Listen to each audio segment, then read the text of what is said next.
What's that? Compression, right? Removes redundancies. And the channel coder adds redundancy for what purpose? Error correction, yeah. Error detection and correction. I'm sorry, can you say the source coder one more time? It compresses to get rid of Source redundancy, right. In reference to what? In reference to the amount of pure information generated by the source. And what we're going to talk about today is what that pure information is. So pretty much it reduces it down to the bare minimum, what it needs to get the point across, and then the channel encoder takes that bare minimum and only puts redundancy into those parts. Right. Okay. So yeah, different redundancy. It adds some useful redundancy so that we can deal with it. So yeah, channel coder compresses the output to pure information. So a couple things here. We're talking about a discrete channel. We're just going to talk about logical ones and zeros. Remember, well, how many of you have like unplugged a Cat5 cable when the other end was still live and got that big pile of ones and zeros all over the floor? I mean, I hate that. Okay, doesn't really happen. Doesn't really happen, right? Because what's going through the wire is not ones and zeros. Just trying to emphasize here, everything's analog, right? And of course, we're now going to ignore that and treat things as if they were logical ones and zeros. Okay, so we've got logical ones and zeros entering the channel. We have logical ones and zeros coming out of the channel.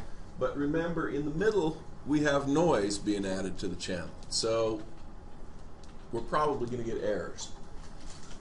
Errors can only be one type of error, right? It's either a 1 flipped to a 0 or a 0 flipped to a 1. Is there any other thing that could go wrong? Erasure? Well, but it can't really lose that. If we've got a time period at the end that it's detecting a bit per time period. It's analog, then you can't lose it, right? Right. It's going to be something. It's going to detect it as something. I mean, yeah, you could have lost it, but it's still going to detect something. And if it's just lost it completely, hey, you got a shot for it to accidentally detect the right thing, so that it wasn't an error. But yeah, the only errors we're going to see are bits flipped. Now, you're right, when we start talking a little bit later about synchronization and stuff, you can actually lose bits by getting unsynchronized, and in which case, what actually happens though is we don't lose them, we just start getting errors on every bit because it gets offset by 1 or something like that, and we'll see that a little bit later. But yeah, it's a good point for what we're going to talk about a little bit later. Noise, band limiting, interference, all of this kind of stuff happens, and we want to find out what fraction of the bits have been flipped, and we want to find out which bits have been flipped. Now, the channel coder just then adds redundancies to the pure information. Somebody gave the example yesterday of a parity bit. Would that be a channel encoder? If we tack on a parity bit to something? Yeah, sure. That's the simplest channel encoder, is just putting on a parity bit. What does a parity bit tell us? It tells us whether there's an odd number of errors, right? It can't detect an even number of errors, but it tells us whether there were an odd number of errors, either 1 or 3 or 5 or more. But yeah, it doesn't tell you anything about what it was or where it was. So what we're trying to do is increase the capability of that channel coder. So if we've got, first problem is just, if we've got an output from the source, what's the best way of encoding that? And then the idea behind that is there's some minimum value of pure information that we have to encode, and we don't want to encode any more than we have to, right? So that's source coding, and then given that the channel creates errors, what's the minimum redundancy that we should add? to be able to fix the errors. So the goal is to not add too much redundancy, because we could fix it almost every time if we just sent, I don't know, 5 copies of everything and then compared them all, and majority wins, right? That would pretty much fix most errors. But it's not very efficient. So how can we do this in a slightly more efficient way? Okay, so we're going to talk about entropy. You guys talked about this in math, I presume. This we're going to hopefully talk about in a slightly different way. So just so it's partly as a review, partly to increase your understanding of it. Entropy, let's say that we have an event like dawn. I know some of you guys saw that from the front end this morning, so I figured that would be a good one. You have an event, dawn, and 2 outcomes. The 2 outcomes are either the sun rises or it doesn't. Then how is Right. it dawn? What? Dawn is sun rising, so how would it come on? Okay, you're right. Let's rephrase this as dawn. Let's say the event is the time of dawn. Before morning dawn to twilight. I can work with that. Okay. There we go. But we're going to reference that shortly as dawn. Very succinctly, dawn. All right, so here's the question. If the sun rises tomorrow, how surprised will you be? No. Not at all. If the sun doesn't rise when it gets to the time when you would expect it, how surprised would you be? Very. Pretty freaking surprised, right? Back to bed. Now, if the sun rises, how much information do you get? Any new information? If the sun just rises, same as it always does, does that really get you any new information? No. No, I mean you get a tiny, tiny bit of information, which is, oh yeah, hey, things are still going the way they're supposed to. But Which is very important information. that's true. That is important information. But it doesn't take a whole lot of study to study out. What does it mean that the sun rose this morning? It means that things are going pretty much the way they're supposed to, right? Okay, how much information will you get if the sun does not rise in the morning? Well, Quite a so lot. much information, Well- there's questions. Yeah, exactly. All right, so that's a good point. What the crap? Why isn't that right? Okay, so the amount of information in general is proportional to the amount of surprise, which is h, our little h entropy. Entropy of, what's that? What is little h? Entropy of an outcome or an event? We only use big H. Oh. Okay, well we'll get to that. So, good guess, but no, that's the outcome. Little h is the amount of information in a particular outcome. Well, think about this just in general. If you're not surprised by something, like if you drive into work and nothing weird happens, and you get here, did you really get any new information? Not really. But if you see a bunch of cars bursting into flames, and then you're kind of surprised, for one thing, and you get a lot of information, like it might not be healthy to be in this neighborhood, for example. Exactly. And then you get information about how much new underwear costs, and all of this stuff. All right. So the amount of information is directly proportional to the amount of surprise that we get out of an event, which is the little h entropy of an event. So as the probability of an outcome goes to 1, the h of that outcome goes to 0. Does that make sense? If it's really probable, then our surprise is very small. And at the probability, as the probability goes to 0, our surprise goes to infinity, right? Something extremely improbable, like the sun not rising, you have fairly large amounts of surprise, right? Okay, so you can see already that this is going to be an inverse relationship, because as it goes to 1, that goes to 0, and as it goes to 0, that goes to infinity. So what kind of inverse relationship? Is it just 1 over the probability gives us the entropy? Well, because you've already had math, this is not a surprise, but no. It's some function of the inverse of the probability. So, question is which function? So, probabilities multiply, but surprise adds, right? If I see two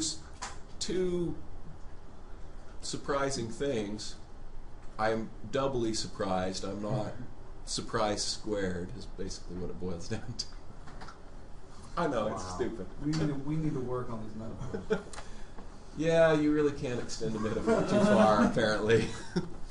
No, but probabilities multiply, right?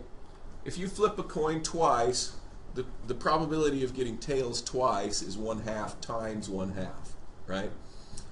If you flip, well, let's do it this way then. Let's say flipping a coin. If you flip a coin once and it comes up to heads, how surprised are you? 50%. Well, Not really, because I mean, Depends, you put it on your I That's- knew one of the two outcomes, so Isn't it that would be. relative to the individual? oh man. What if he slided towards he likes tails Are you more than surprised heads? it lands on its side? I would be surprised if it landed on its edge. And that would be exponentially more surprising. That would be exponentially more surprising. Probability's almost zero. Yeah, well, that's that always cracked me up because you think about you flip a coin, comes up heads or comes up tails. It actually doesn't matter. Theoretically, you really should be not surprised at all. It's got to be one or the other, 1.5 right? surprised. That's what it is, right? 1.5 times the log. The better It's analogy like- is there was a 50-50 chance I was going to pass or fail the math. And I was surprised either way. Yeah, there you go. That's slightly different. Well, okay, let's change the analogy slightly. Since we've had some people that have had small children recently, how many of you have talked to the couple that the wife's pregnant and you say, oh, well, it's going to be a boy or a girl? And they say, we don't know, we want to be surprised. That was my sister. That was my sister. Dude, how surprised are you going to be if it's a boy? It's got to be a boy or a girl, either way. Occasionally. All right, so you. As long as it's like That's the surprise. That's it. What's that? So how do they know what color to paint Neutral. Yeah, They don't. paint it brown or Green. gray. Green, You brown. will scar them emotionally for life if they have neutral You don't have colors. to paint a cage. Even though they can't see it.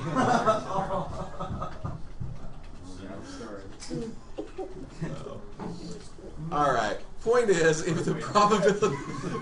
The basement. I should have known better than to start these analogies, I guess. Point is, if it's 50-50, yeah.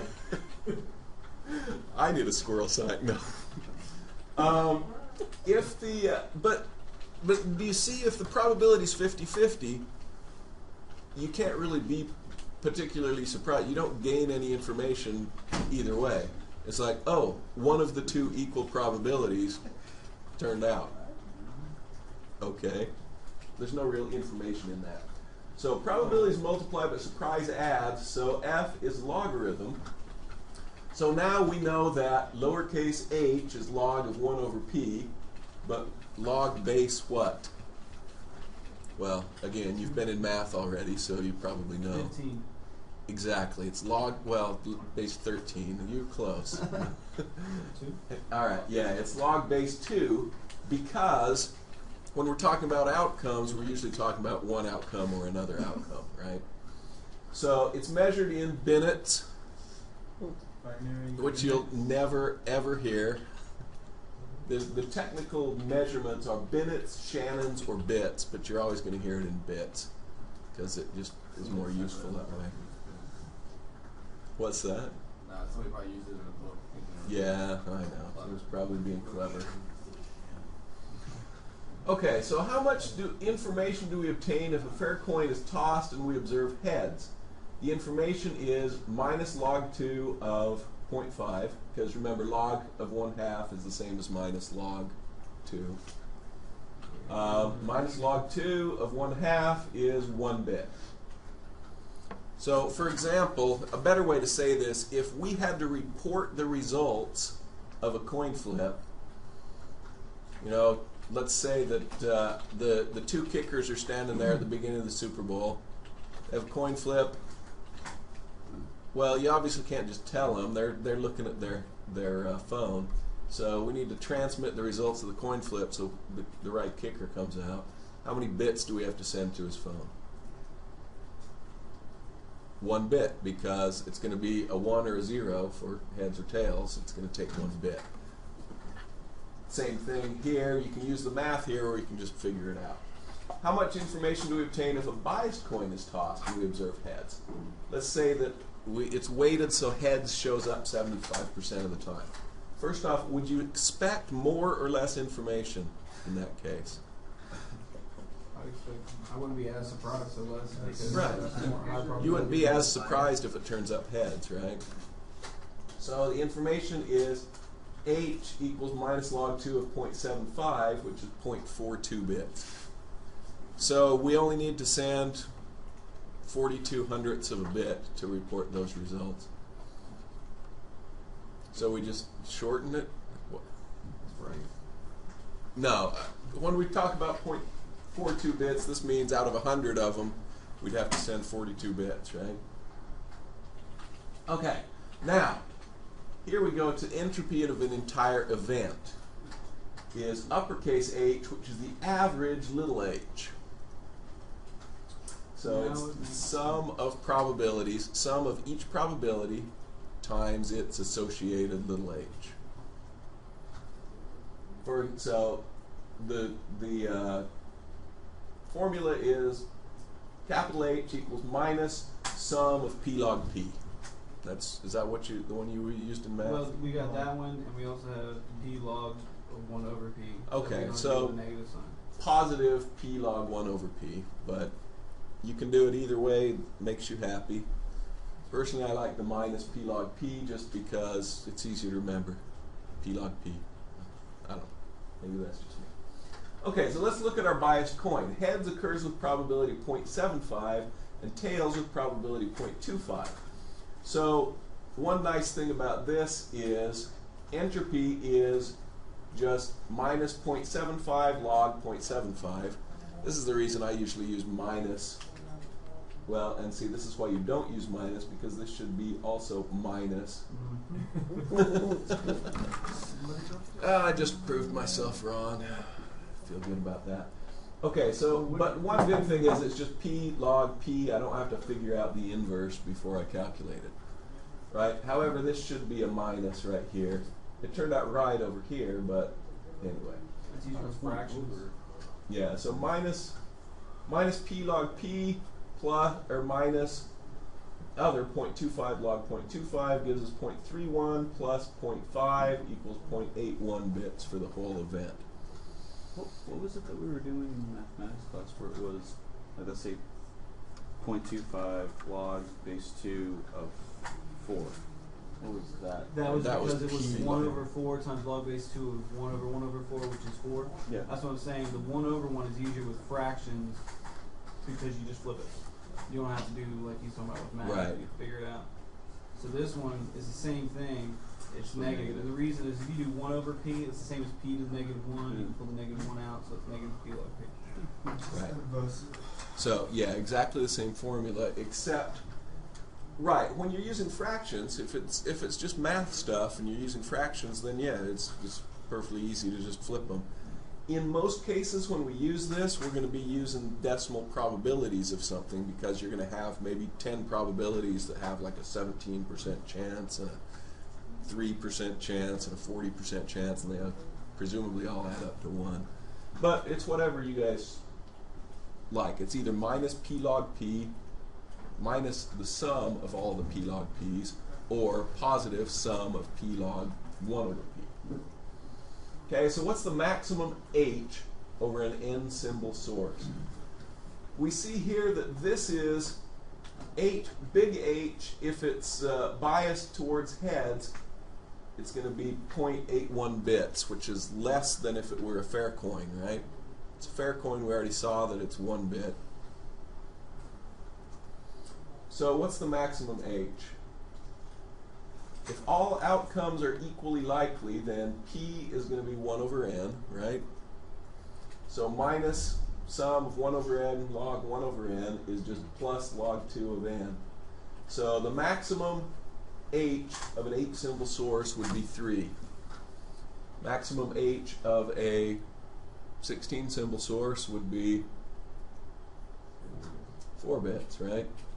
And so that's why we're saying if we just, and that makes sense because if you want to transmit some random number between 1 and 256, or 0 and 256, how many bits do you have to send? 0 and 255, excuse me. 8, right? Which amazingly matches the entropy. If we know that they're equally likely that any one of those numbers comes up, then we have to send 8 bits to send it.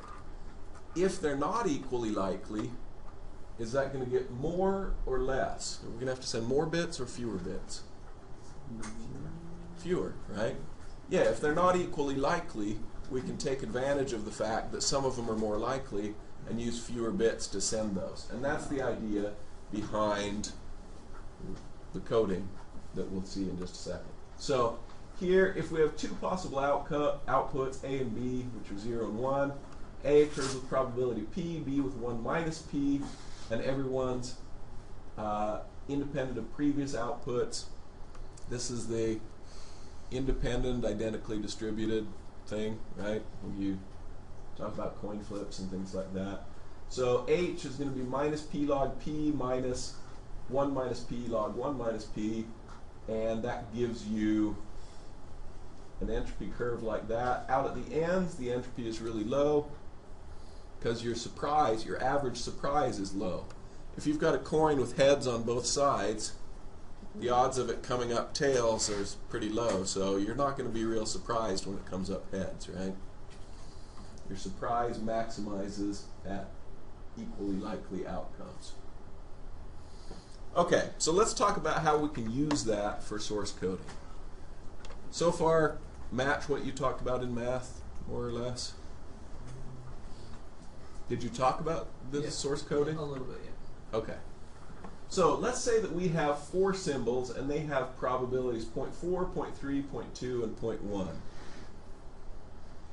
Okay, one way we could code those, we have 4 symbols, so we just use 2 bits. We assign 0, 0 to A, 0, 1 to B, 1, 0 to C, and 1, 1 to D. How many bits per symbol do we have to send? Or in other words, what's our average code length? Yeah, 2, because every symbol is 2. So our average code length is 2 bits per symbol. Now, what if we coded it like this? So A used a 0, B used a 1, 0, C used a 1, 1, 0, and D used a 1, 1, 1. Now what's our average code length?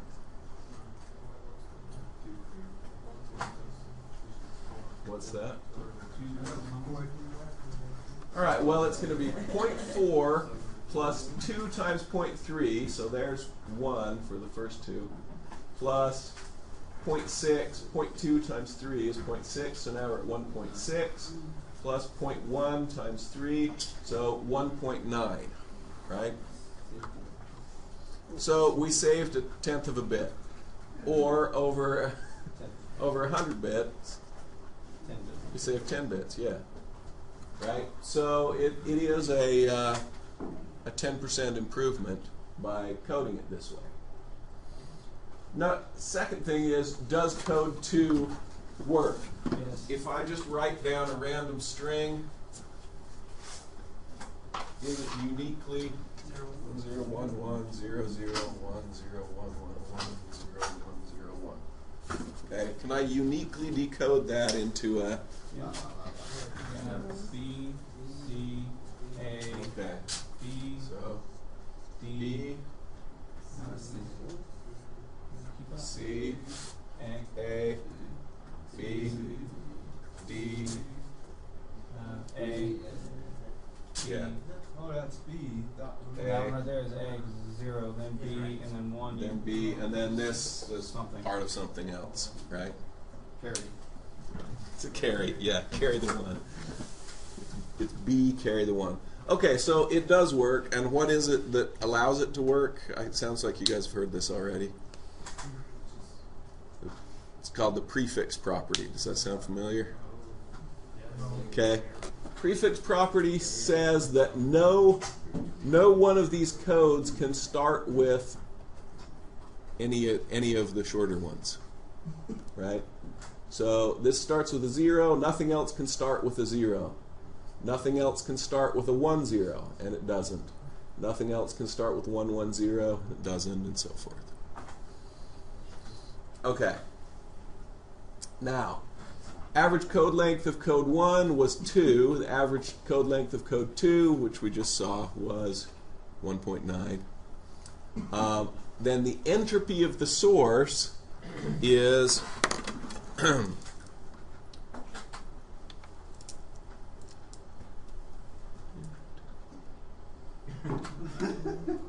what?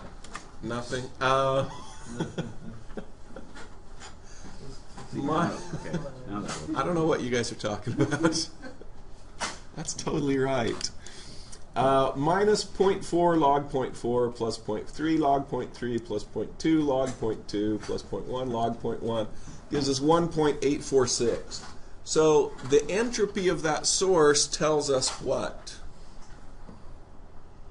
The best we could do. Yeah, that's the best we can do.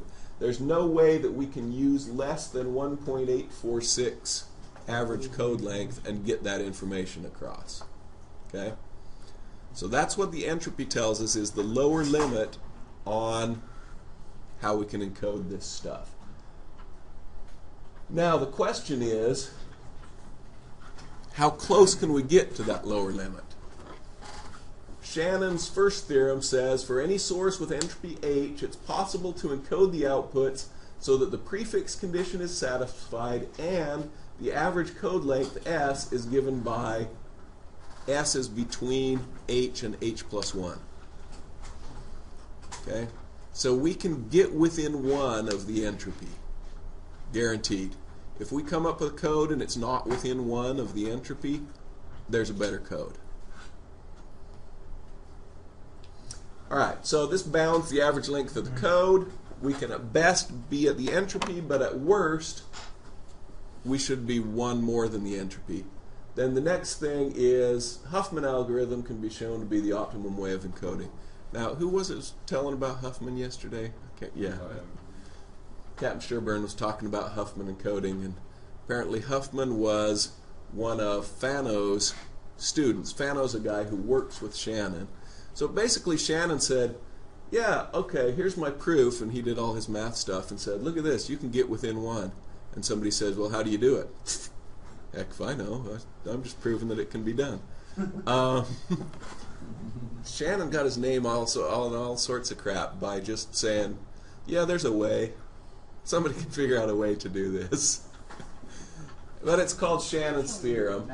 So Huffman, and see, Shannon got the Shannon's first theorem, and then it's just the Huffman algorithm is the way to encoding it. So, yeah, Shannon just found the inequality, not the procedure. Huffman found the procedure, and he was one of Fano's students and did it for a class project. So, you know, one of these days when somebody's saying, yeah, we're using the Yarborough antenna, it's because it came out of your capstone project or whatever. Right, probably. A little bit of a nudge there. Oh wait, there's already Yagi, so I don't know. Yeah, the Wagi antenna. What's that team name again? Noisy channel. Noisy Noisy channel. Yeah, noisy channel.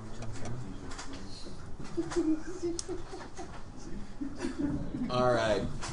So, did you guys talk about Huffman codes? No. No? Briefly, like, Briefly. Oh, the All right. tree. yeah. The tree. Yeah, we All right, we we'll- spent a few minutes, ran through, and we're like, yeah, but you don't need to know this for me. Okay, well, now you need to know it. Yeah, let's do some trees. Let's do a couple. The nice thing about these is they're relatively simple. Sometimes. Sometimes they get a little more complicated. When some of these start crossing, that gets to be an issue. Okay, so let's say that here's our point 4, point 3, point 2, point 1. So what we do is, number one, take the two nodes, we arrange them in order from highest probability to lowest probability. We then merge the two nodes with the lowest probability. So the lowest probabilities are point 2 and point 1. We draw them out here, draw a new node at the sum here, and it's point 3. He did it reverse, I think. We started Really? over on the left and go down. He showed us both ways. Oh.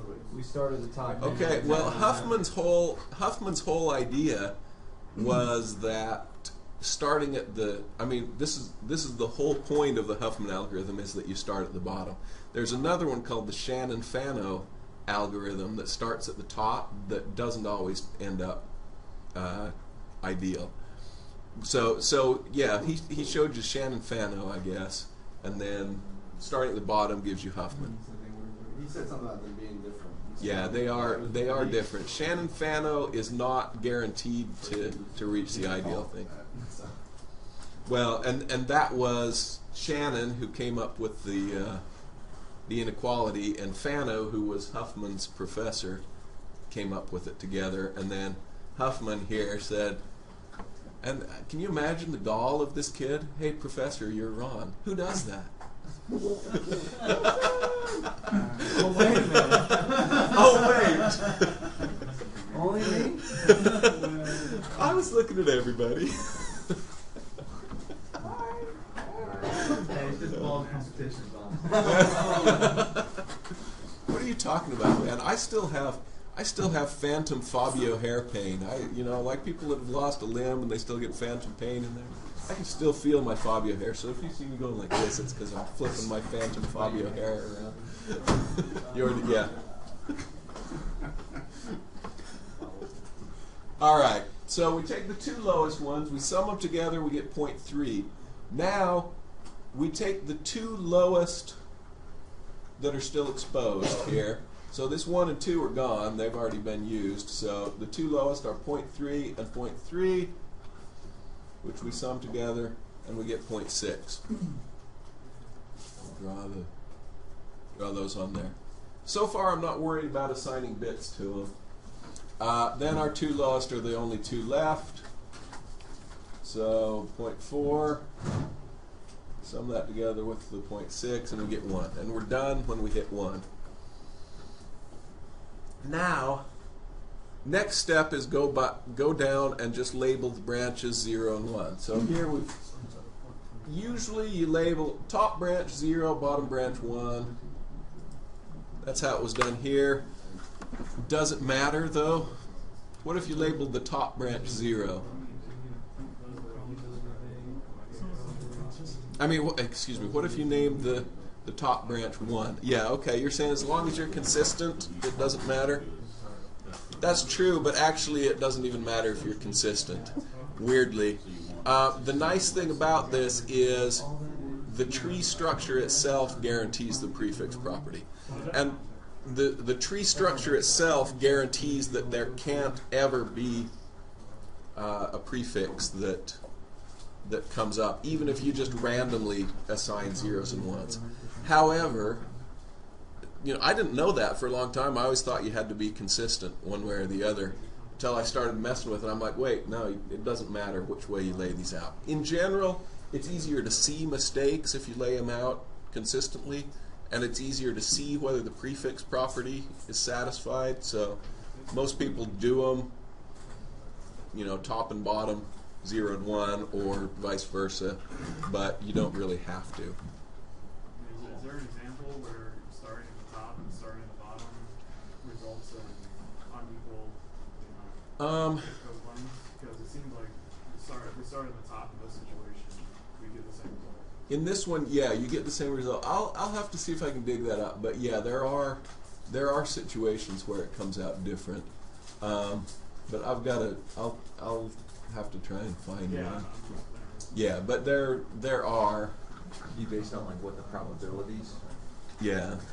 Now, when you say you're starting at the top, you start out here at 1, or you just start at the two most you know, to start out with A, and then we assign that, you know, a 0 bit, and then, you know, we branch out. Oh, yeah.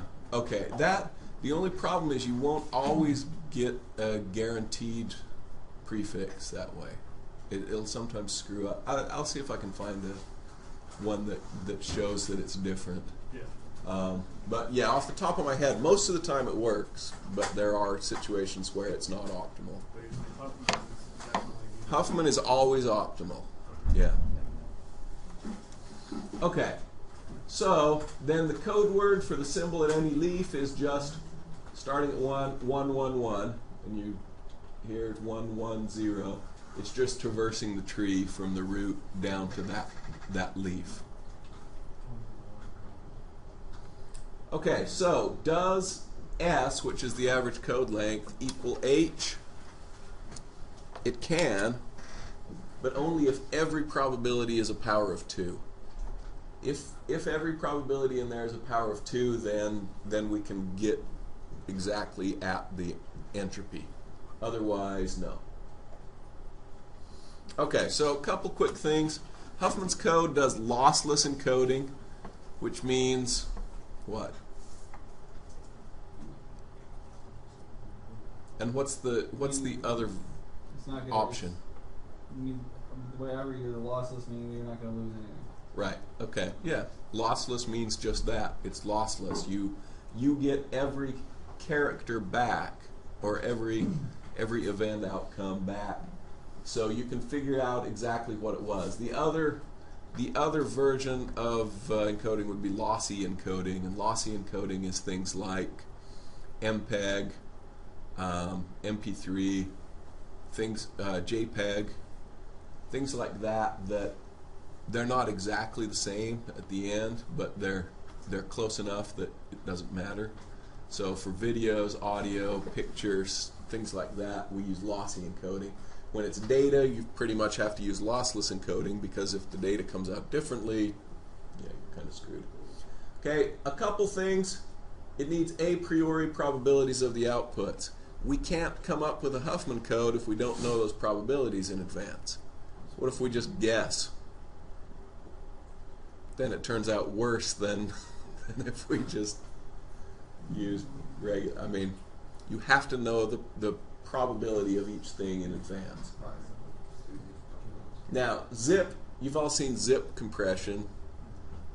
Zip creates a dictionary of past patterns that have been encoded, and then it uses a sliding window and a buffer, and it does this look-ahead mechanism that allows it to see patterns in advance that match the previous patterns, and if it's already got a code word for it, it just tacks that code word on.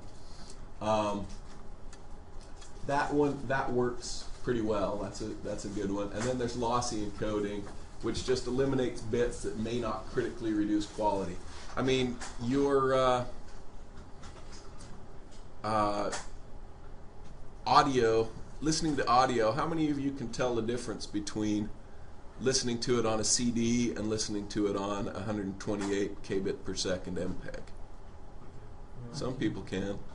Yeah, that's what I was asking. Is some people can, most people can't. Final, only way. It's true. Yeah, and there is a difference. There is a fairly substantial difference. If you actually go in and look at it bit by bit, the MPEG compressed version is not that close to the original. You lose, well, you get distortion and losses. You add noise. I mean, they really aren't the same. That's not the same for you. It's like 44 kilohertz compared to like 96. Yeah. Yeah, well, and right, CD quality is sample, and we're going to talk about sampling here soon, but yeah, you're using 44.1 kilohertz sampling, but then after you've taken those same samples, then MPEG encoding or MP3 encoding or AAC, which is better than MPEG but still a lossy encoding method, then compresses those down and throws out all the bits it thinks it can get away without. And so the quality is lowered, but the quality is lowered in such a way that most people can't really hear it or can't really detect it. Same thing with video. If you tried to send 1920 by 1080 video uncompressed, there'd be one channel with all the new digital bandwidth we have. There's like room for one of those maybe. It's gigantic. I mean, think about, well, let's figure out what the bit rate would be. Get my handy dandy, I don't know why I keep doing this, because I have Wolfram Alpha, but whatever. So, okay, 1920 times 1080 is 2 million and a bit, right? That's how many pixels are in one frame, times 32 bits per pixel, times, it's 29.97, but we'll say times 30 frames per second, times 60 seconds in a minute. Actually, let's leave it at second, so we get bits per second. So divided by 60, we get, let's see, there's 1, 2, 3, so that's K, that's meg, 2 gigabits per second. That's a pretty big wireless pipe if you want to receive that on your phone, for example. Right? So uncompressed 1080p video would be 2 gigabits per second. Ouch. So 240 megabytes. Yeah. So everybody needs fiber to their phone. All right. So yeah, this is why we use lossy encoding. All right. So let's look at really quickly. We're not going to go over this much, but other ways to do source coding is increase the order. So our sunrise event, if we say that Q, the probability of the sun not rising, is 10 to the minus 13th, and the probability of it rising is 1 minus that, then big H is just going to be 0 less a tiny, tiny little bit, right? So that's a first order event. It has 2 possible outcomes. If we transmit 1 message a day, we've got to send how many bits? Of that. Yeah. Well, 1. I mean, we know that Shannon says we can get within 1 of H, but at least we have to send 1 bit, so we have to send 1 bit, which is Shannon's upper bound. Next thing we could do is do it a second order. We send a message every 2 days, so the possibilities are SS, sun, sun, sun, not sun, sun, and not sun, not sun. So if we transmit 1 message every 2 days, then the average code length is 1.00005 bits per transmission, which means we're sending half a bit per day, right? Because we're only sending one of these 1-bit messages every 2 days. The other thing is, some of these events we can probably get rid of. I mean, once you get an N here, once the sun doesn't rise, yeah, I was going to say, we don't really need 2 separate things for these, probably. So the other thing, the sequences aren't independent, so in the real world, there's really only a couple of those. Once the sun goes out, unless somebody flies up there with a match, you got, or however you relight the thing. So it's going to be a little smaller than the independent case. In this case, we're already right at the limits. If these were things that had, normal 25% sort of probabilities, you would see a bigger effect on that. So increasing the order gives you greater code efficiency. It allows for sequential dependence. Remember we were talking about when you get noisy signal on your TV and you get weird blocky things? Or sometimes, have you seen, you see like a weird blocky outline of the person walking across a blank black screen.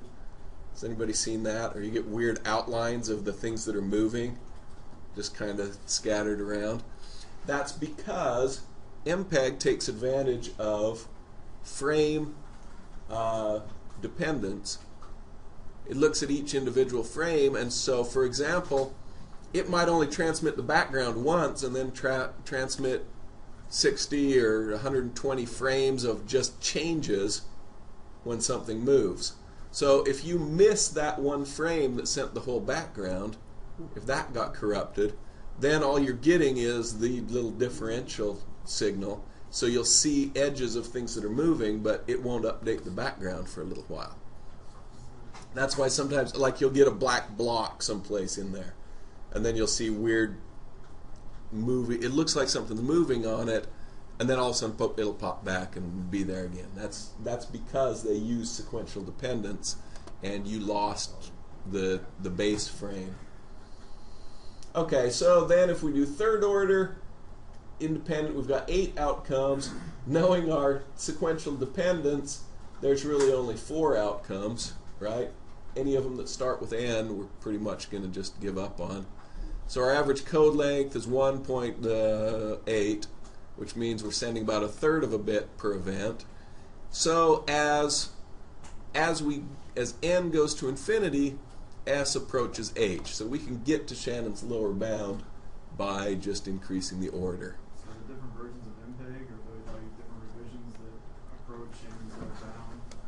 Yeah, and now there's a lot of other things in there. I mean, we're talking about the very basics now, but they, for example, different versions of MPEG use different motion estimation methodologies, and they use different encoding methods. Like one of my grad students and I did a paper on how to do affine coding for MPEG, and that ended up getting put in some MPEG technologies. It's not part of the standard, but people use additional pieces to do better coding in parts of it. But yeah, part of it is the order has increased in the newer versions of MPEG, and there's better motion estimation, and the block decomposition has gotten better too. But yeah, so mostly they're just changing various features of the compression technologies to get better quality. So like MPEG-4 and also MPEG-4 can use, for example, lots of different encoders, right? You can use MPEG-4 with an H.264 encoder, which at the moment is one of the better ones. That's what DivX and all of those things use. But MPEG itself is a wrapper for a bunch of interior technologies, codecs and things that can be interchangeable. So to some extent, the big change from MPEG and MPEG-2 to MPEG-4 was just a lot about, well, they did increase some order, but a lot of it was just about how the wrapper works, and then ability to use some of the newer codecs. Okay, let's take a break. We'll come back and